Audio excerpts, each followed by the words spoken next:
La política emerge de las grietas. Por eso el fin de la historia es, al mismo tiempo, el fin de la política, porque implica la resolución permanente de todo conflicto significativo que redunda en ese estado aburrido y definitivo al que Fukuyama refería, o bien al reino de la libertad de la sociedad sin clases que Marx profetizaba como última fase de su filosofía de la historia que, al prescindir de la propiedad, prescindía también de la política.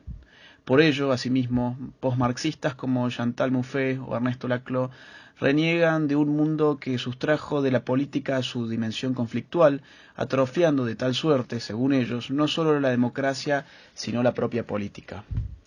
La grieta de clase que dio un sentido político a la izquierda moderna se fue cerrando precisamente en aquellos países donde regía un sistema diametralmente opuesto a las pretensiones de la propia izquierda. La segunda mitad del siglo XX fue, en este sentido, determinante.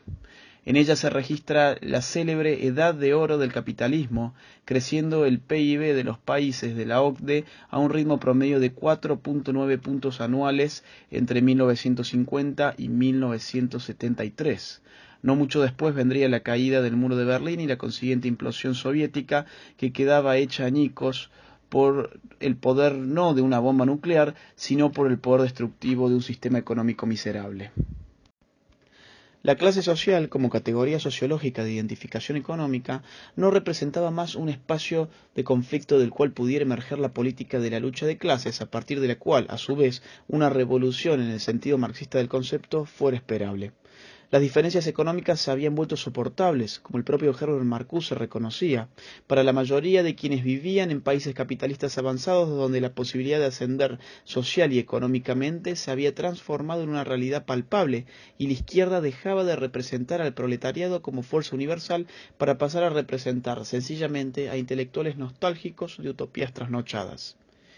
Pero la política emerge de las grietas, y las grietas pueden ser construidas por el discurso, y el discurso es precisamente el arma del intelectual por definición. Deshacerse del clasismo, o al menos morigerarlo y complementarlo con nuevas perspectivas, era la primera necesidad.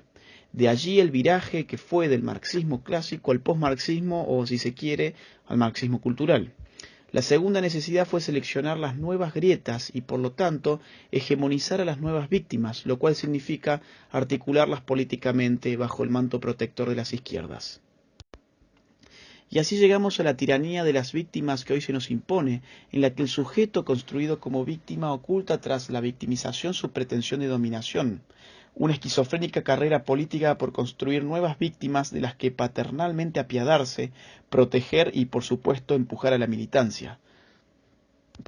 El valor, en este contexto, deja de ser una función del ser y del hacer humano y deviene en calidad referida a lo que otros habrían hecho de uno o de sus antepasados. Uno vale en tanto víctima. Mujeres, indígenas, afroamericanos, LGTB, delincuentes, dementes y musulmanes se convierten en categorías políticas jerarquizadas como víctimas, mientras el hombre blanco heterosexual se convierte en el mal absoluto. La política de la víctima supone también una teoría de la justicia específica, que llama a la aplicación retroactiva y colectivista de aquella. La víctima ha de ser justificada, pues, en su inconmovible situación de víctima. Si un delincuente delinque, debemos entender que lo hace por culpa del sistema que beneficia a los perjudicados por su delincuencia, que se transforman, a la postre, en los verdaderos victimarios. Si un presunto indígena incendia casas, automóviles y caminos, debemos entender que lo que hace, lo hace porque en 1492 un hombre llamado Cristóbal Colón vino a terminar con el paraíso en el que aquel vivía al mítico estilo del buen salvaje. Si una mujer mata y descuartiza a su pareja, como pasó hace relativamente poco en Córdoba, donde yo vivo, y donde esta mujer fue absuelta, hay que entender que buscaba en verdad liberarse del patriarcado que su propia pareja como hombre reproducía. Si un musulmán decapita a un periodista norteamericano que tiene secuestrado, hay que entender que lo hace para defenderse del avance occidental sobre sus nobles tradiciones. De la microfísica del poder llegamos, con la política de la víctima, a la filosofía de las microagresiones. Todo lo que disguste a las víctimas se vuelve digno de censura. El ajedrez se vuelve un deporte patriarcal. Sentarse con las piernas entreabiertas se convierte en una pose machista. Hablar de papá y mamá deviene insultante para los lobbies LGTB. Mencionar que aquel que voló por los aires cientos de cuerpos humanos al grito de Allahu Akbar profesaba el Islam se transforma en una islamofobia. Las palabras repentinamente se decretan como violencia, porque todo lo que disguste a las víctimas es, en última instancia, un acto de violencia contra ellas. De ahí el flamante concepto de discurso de odio, que empieza a diseminarse por las sociedades como reguero de pólvora. Y como la violencia puede ser repelida con violencia, las víctimas ven legitimada la acción violenta.